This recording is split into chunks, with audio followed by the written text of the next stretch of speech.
I have to start off by sending my heartfelt condolences and love and to the families and parents back home in the Miramichi. Every parent's worst nightmare came true on the weekend with a terrible tragedy that claimed not one but 4 young lives in our city. Our community is grieving, supporting, and coming together as we always do. To my son Travis and all his classmates at JMH and NSER, we're here for you on your first day back of a school that will never be the same to them. There's no words that we can say that help them heal any faster, but only urge them to come out and get help where they need it and for as long as they need it. And I want to show my appreciation to the first responders and the emergency staff who gave everything they had for hours on end to save these precious lives. The last few years have shown, I know in our area, to more accidents and more mental illness and depression, suicidal ideations. My question to the Minister, I know schools have taken initiative to help their students in mental illness and things like that. Is there anything from a provincial point of view that we're doing that's making information more available to them, to the students, to deal with mental illnesses, suicidal ideations, and anxiety and things like that? The chair to the member opposite, and I apologize as well for I didn't thank the honourable member for Tantramar for her questions and appreciated them, especially the thanks for the members of this team. Cause all I can really do is stand up and present the great work that they're doing, so it's an honour to do that, and thank you for the questions.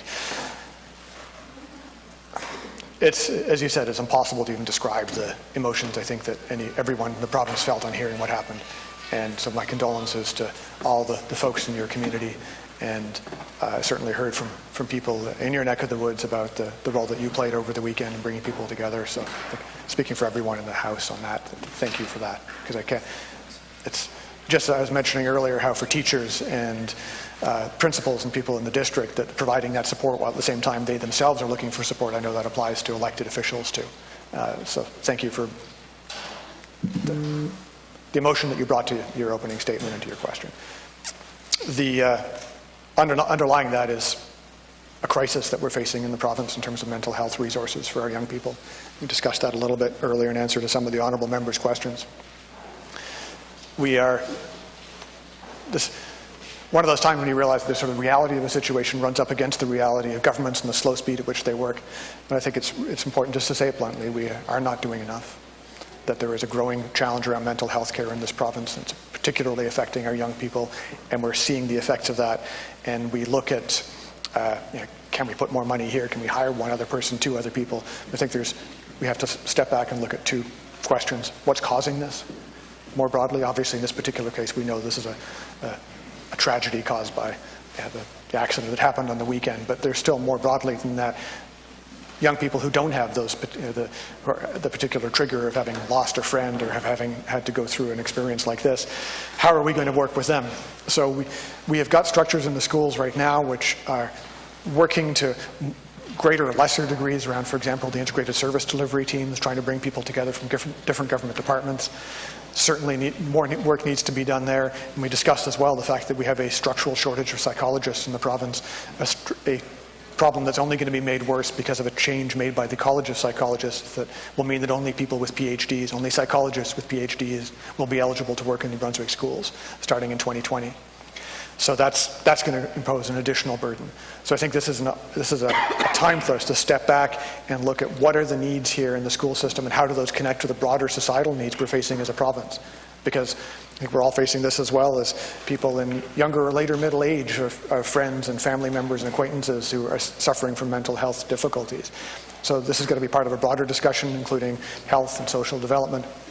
But certainly as far as education goes, that's going to be, if we get it right at that age, if we can give children a positive experience in school where they feel supported and that they've been given the tools they need to be able to fly in life, then I would guess that we'll see a reduction in a lot of these demands. And certainly what I've seen from, for example, in the Francophone sector with the écoles prototypes, which are running a very different type of classroom where it's much more driven by the students' passions. You don't see children who are bored there, and I've heard from teachers in those schools and in those classrooms that they've reduced the number of EAs they need because children who were exhibiting behavioral problems are now engaged, working hard, no longer presenting any issue at all. So there are all kinds of things that we can do to try and both address the symptoms but also the causes. And so I'll certainly be working hard on that and look for the honourable members' ideas on how we can help roll out those sort of programs, not just in Miramichi, but across the province. Thank you. Through the chair to the minister, I thank you for your answers, and I thank you for your kind words. And I'm sure the Miramichi is thanking you too. I think we're on our 6th or 7th hour for you to answer questions. So most of mine were already answered, so we'll keep them short. But a couple questions with just the French immersion. It's been known to have been failing Anglophones in our province. A lot of it is not, Francophones have been able to immerse themselves into the language, into the English language with radio and television. And obviously not the same can be done the other way, but I'm just wondering, has it ever been considered to have an entire year, maybe middle school or high school, of just immersing into an entire year of the opposite language, of the French language? Do the French classes as they grow, but into a high school year, middle year, just take an entire year. That way it won't, affect the other subjects that the teachers are better at, but then have a year that's just immersed in French. To the chair, to the member alongside. There is an intensive French program offered right now at grade 5 level, when half of the year is in the second language. And math is taught in English, just because otherwise learning all the specific technical terms for math problems and so on, that would add a whole extra level of difficulty for that instruction. But the honourable member raises, I think, a really important point around second language training, and something that we've all sort of touched on, which again I think is one of these things we need to talk about, is that one of the reasons why the French immersion retention rates aren't great, and I mean the language retention rates after graduation, is because people don't have an opportunity to practice, either throughout the school period or the time in school or afterwards. So the traditional immersion model, which was full-on immersion all day, every day, and I remember going through it, that we were told from the moment we got off the bus to the moment we got back on the bus at the end of the day, French, and that was it. Lunch hour, recess, French all the time. In the corridors, French. If you didn't speak French, you got in trouble. And that helped because it made you socialize in French and pick up the language in that context. The difficulty these days is you're getting really none of that the enforcement of rules is much, much weaker than it used to be. As I was mentioning earlier, it's now possible in a French immersion course to give an answer to a question asked in French in English, and that's considered to be acceptable, which goes against all of the multiple books that I've read on immersion and how the pedagogy of immersion programs are supposed to work. So we've got to come up with other ways, I think, as well, to be creative, because one of the things that we all talk around, again, is difficulties, tensions, and conflicts between the linguistic and cultural communities in the province. And I think a fundamental part of that is that there's not a lot of interactions, unless you live in a city where there's a reasonable bilingual population, or in some of the smaller communities where that's the case. And that you can easily grow up in a small community in southern New Brunswick and never be exposed to French. And you could easily, more difficult, but still easily grow up in a francophone community where, yes, you hear it through the media, but you're not actually day-to-day engaging with people from the English community. So trying to come up with ways where we can have the sort of exchanges and those sorts of ideas, I think that's a really interesting idea which we're looking at, because that deals with, as well, the other problem which the Premier's identified often in talking around second language instruction, is that we've turned it into this sort of thing that is big and controversial, scary. People argue that it's either fantastic or it's terrible, it's either it works all the time or it never works. And we've made it an exceptionally technocratic conversation, when what we need to do to engage children is say, this is actually going to be fun. You're going to have a whole bunch more people you're going to be able to talk to. Here's how you're going to be able to do that. And this is why learning French is going to be useful to you. Not so that you can sit and recite trigonometry questions, but because you can talk about football with a buddy in Bathurst. And that, to me, I think is got to be where we start having more of the conversations around how we present second language training.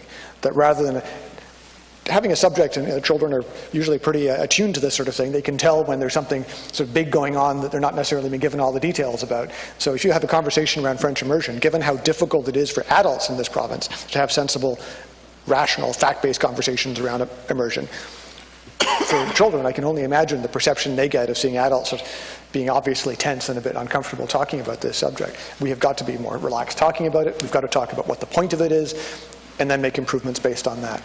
French immersion is not some sort of religious institution with eternal dogma that can never be changed or questioned. It's a means to an end, and the means can always be changed and challenged.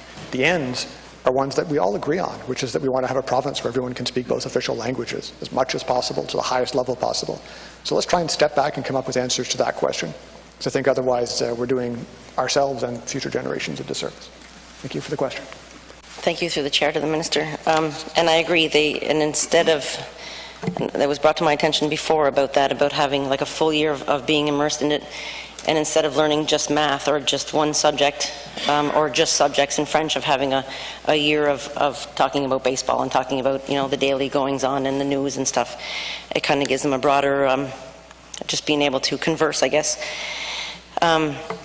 And I know in many schools, especially the small rural schools, with where numbers being a problem, and I know the member opposite has talked about it. I'll touch on it a little earlier too. Having to shuffle teachers from one subject to another, not having enough teachers in the class, and often having to shuffle to another. And we've talked briefly about that before, about into subjects that they're not specialized in, which also has effect on what the student's learning. I know you've mentioned about talking to different teachers and stuff like that. Have you talked to the teachers and principals in the rural, smaller schools about how they can go about, their numbers and their curriculums with them as well? Through the chair of the member opposite, talked to a good number of principals and teachers and parents from smaller schools and mid and large-sized schools as well.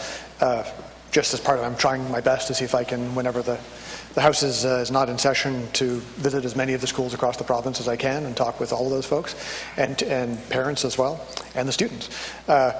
And certainly that's where I hear a lot of the concerns that if you go to a school in one of our urban centers, they've got access to really great teachers, there's more of them, there are more people living in the city, so it makes sense.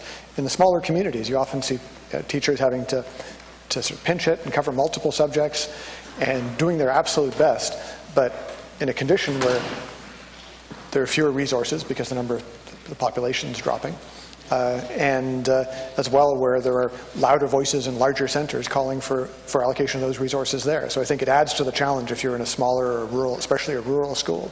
But I can assure you that, assure the member that I'll always be listening to all New Brunswickers, French, English, north-south, rural, urban, because we're a tiny province and we've got to stop creating these rather artificial divisions, because in the end we all live within a few hundred kilometers of each other and none of us are going anywhere, so we better make the best of it.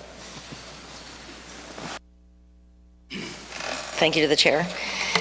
To the minister, and I know we've spoken before about coming up home and talking with with a couple of rural teachers at home too, and time didn't allow it at the time, but we'll make some more arrangements and have it done. The only other one is just about student activity. I'm just wondering, is there a certain amount of time set requirements for each level of school, whether it be elementary, middle school, or high school? The amount of time allotted for the time they eat to the time they go outside afterwards or go to the gym or whatever during their lunch times, recess times, and like that. Is it per school, or is it each school to their discretion? The chair to the member opposite. Get you the exact details in terms. Those numbers are defined in terms of instructional time, or defined in the collective agreement with the teachers. So we can get you the exact breakdown of how many minutes of instruction per day they're supposed to be. But it's important to note that this is one of those things that is changing rapidly. And one of the points of the Education Summit coming up in October is that we hope to be able to look at how is the school day organized. You look at places like Finland, and they're getting rid of courses, for example. The idea that you'd sit down and start a 45-minute period of instruction, and then you finish that period of instruction, and even though you're massively engaged and interested, as the way I think all of us can remember being at school when school was good, why on earth would you stop a child at that point from actually digging into something and pursuing it and developing their ability to persevere and investigate a problem? So trying to work at ways that we can be more flexible in the way the school day is designed. In terms of moments of physical activity, we're also moving away from, there are defined numbers of minutes for physical activity at different grade levels. But in addition to that, there's also an increased focus on regular periods of movement throughout the day. Because certainly one of the things I most remember is you get to mid-afternoon in a February in grade 3 and trying to, I don't know if other members were like, but trying to sort of stop yourself from jiggling around and desperately just wanting to move no matter what you did. That's something now we actually address in the way that the schools are run. That the idea that you just sort of sit still and motionless is somehow a demonstration of your academic ability. We've gone past that. So trying to find ways in which, again, we can be more flexible, letting teachers teach the students where they are, get them up to the level they should be based on what their individual capacities are. That's what we need to be doing and working on, and that's my hope for the coming months, is to engage all the honourable members who are interested in that conversation. Thank you for the question. Thank you to the Minister through the Chair. That's all the questions I have. I want to thank his staff for coming today and the incredible job you're doing. We all know how important our healthcare system is, and you're doing a great job. Education. I'm so used to the healthcare system, our education system, and our healthcare system. But I thank you all for coming today.